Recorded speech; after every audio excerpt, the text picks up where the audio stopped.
আসসালামু আলাইকুম। গাংচিল এসবি চ্যানেলে আপনাদের সবাইকে স্বাগতম। আমরা আরেকটি নতুন রেসিপি নিয়ে এসেছি, ডিমের পুডিং। খুবই সুস্বাদু এবং পুষ্টিকর একটি রেসিপি। এটা খুব সহজে, খুব সিম্পলি আপনারা এই পুডিং বানাতে শিখে যাবেন আমাদের রেসিপিটা যদি মনোযোগ সহকারে আপনারা শুনেন। খুবই সুন্দর একটা রেসিপি। আমরা প্রথমে অনেকগুলো ডিম ভেঙে নিলাম। ডিমগুলো থেকে আমরা ভেঙে রেখেছি। তারপরে আমরা এখন দুধ, চিনি আর পানিটা মিক্সড করব।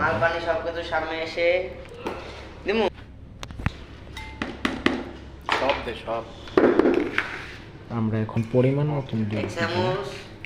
এখানে আমরা দুধ ইউজ করতে পারি, লিকুইড ইউজ করতে পারি। লিকুইড দুধ যদি আপনি ইউজ করেন, গরুর দুধ, সেক্ষেত্রে আপনাদের পানি দেওয়ার প্রয়োজনটা হবে না। গরুর দুধ ইউজ করতেছি দেখা আমাদের পানিটা দেওয়ার প্রয়োজন পড়বে। ওই 7 চামচ দিয়ে 30টা ডিমে 7 চামচ দেবেন। পরিমাণ মতন আমরা দুধ দিয়ে দিলাম। আলাদা দেব। পরিমাণ মতন চিনি দিব। যারা একটু চিনি কম খান তারা চিনিটা কম দিবেন, আর যারা চিনিটা বেশি খান তারা চিনিটা একটু বেশি দিবেন। লাগবে একটু দে।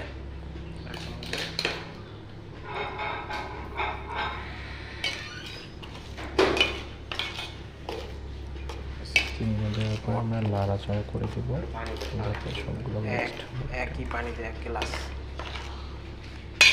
1 গ্লাস পানি লন। দেখেন আমরা নাড়াচাড়া করে নিচ্ছি আগে। আনছি আমি। খুবই অল্প সময়ে, খুবই সিম্পলি আপনারা পুডিং বানানো শিখে যাবেন আজকে। আপনারা যদি মনোযোগ সহকারে আমাদের আইটেমগুলো সুন্দরভাবে দেখেন, খুব অল্প সময়ে আপনারা সুন্দর পুডিং বানানো শিখে যাবেন। যারা এখনো পারেন না সহজে পেরে যাবেন। গোড়া দে। চামচের কাম শেষ।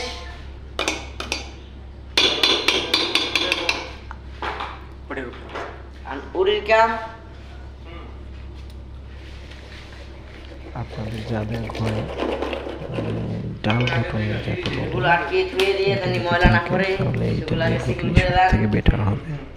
আর যাদের মিক্সিং মেশিন আছে তারা তো কোনো কথাই নেই, তারা মিক্সিংটা দিলে সব কিছু মিক্সড হয়ে যাবে। আস্তা কুসুমগুলো সবকিছু ভেঙে ফেলে সুন্দর করে মিক্স করেন। তাই আমরা একটু পানিটা দিয়েছি বেশি। যাদের ডিমের পরিমাণটা কম তারা অল্প পরিমাণে পানি দেবেন। পানিটা দিলাম পুডিংয়ের ক্ষেত্রে, পুডিংটা সফট করে, পুডিংটাকে নরম করে।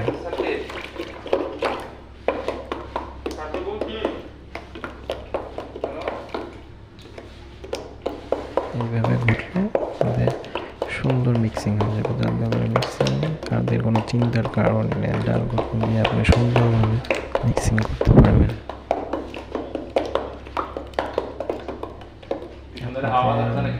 সহজতা আমি একদম বাস্তবিক ক্ষেত্রে দেখাই দিচ্ছি। খুব সহজ সিম্পল পটি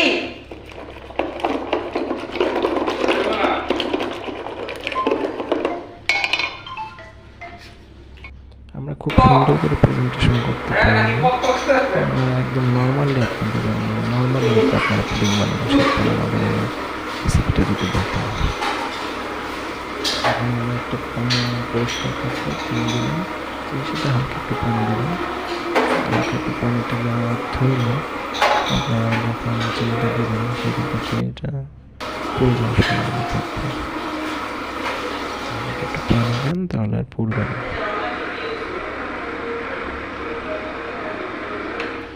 এরকম একটা কালার হলে আস্তে করে আগুনটা নিভিয়ে ফেলবেন। তারপর সুন্দর করে চারপাশে ঘুরিয়ে দিতে হবে যাতে আপনার চিনির প্রলেপটা আপনার পাত্রে চারপাশে লেগে যায় সুন্দরভাবে।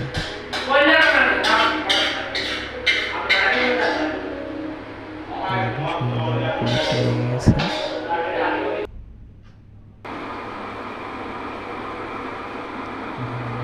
একটা বড় পাত্রে পানি নেবেন অল্প পরিমাণ, বেশি পরিমাণ নয়। 2 লিটার পানি ইউজ করতে পারেন। যার যত কম পুটিংয়ের পরিমাণ যত কম তত কম পানি ইউজ করবেন। তো আমরা গরম পানিটা আমরা চুলায় উঠিয়ে দিলাম।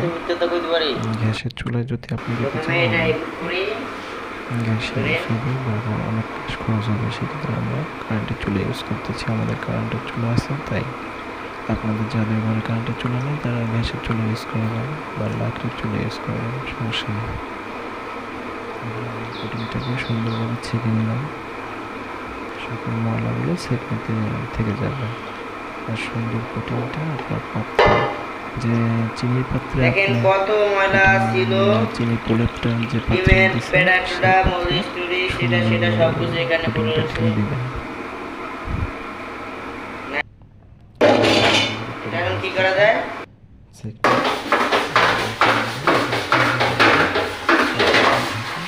বড় পাত্র, যে পাত্রে আপনি পানি গরম দিচ্ছেন ওই পাত্রের উপরে উঠে দিতে হবে।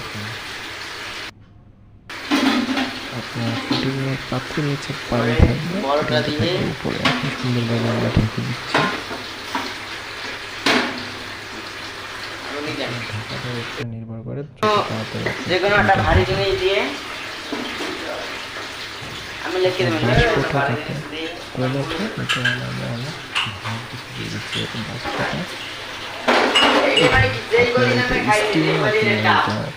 পানির বাষ্পীয় কিরণের মাধ্যমে আপনার পুডিংটা হয়ে গেছে।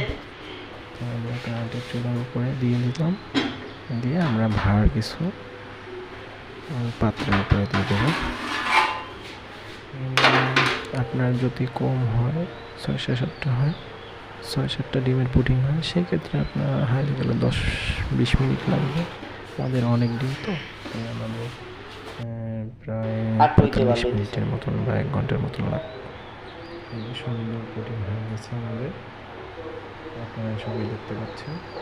একদম সিম্পল পুডিং, কালারটা দেখছেন অনেক সুন্দর হয়েছে, পানিটা কালারটা অনেক সুন্দর হয়ে গেছে।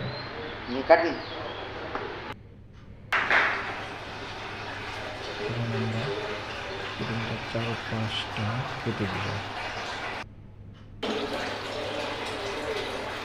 কত সুন্দর একটা পুডিং আছে। এখন 4-5টা কেটে দিয়ে সুন্দর সুন্দর সাইজ করে নিয়ে আপনারা যে সাইজ করতে চান সেই সাইজটা করে নেবেন।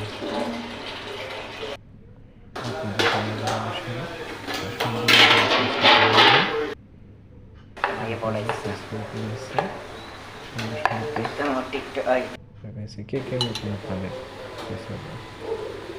পাত্রে রেখেছি, কত সুন্দর পুডিং রেখেছি। একদম খুব সিম্পলি আপনারা ঘরে বসে বানাইতে পারবেন। যারা এখনও শিখতে পারেন না তারা আমার ভিডিওটা দেখলে অবশ্যই শিখতে পারবেন। আশা করি আমার ভিডিওটা যদি আপনাদের ভালো লেগে থাকে তাহলে অবশ্যই একটা সাবস্ক্রাইব করে দেবেন। আল্লাহ হাফেজ।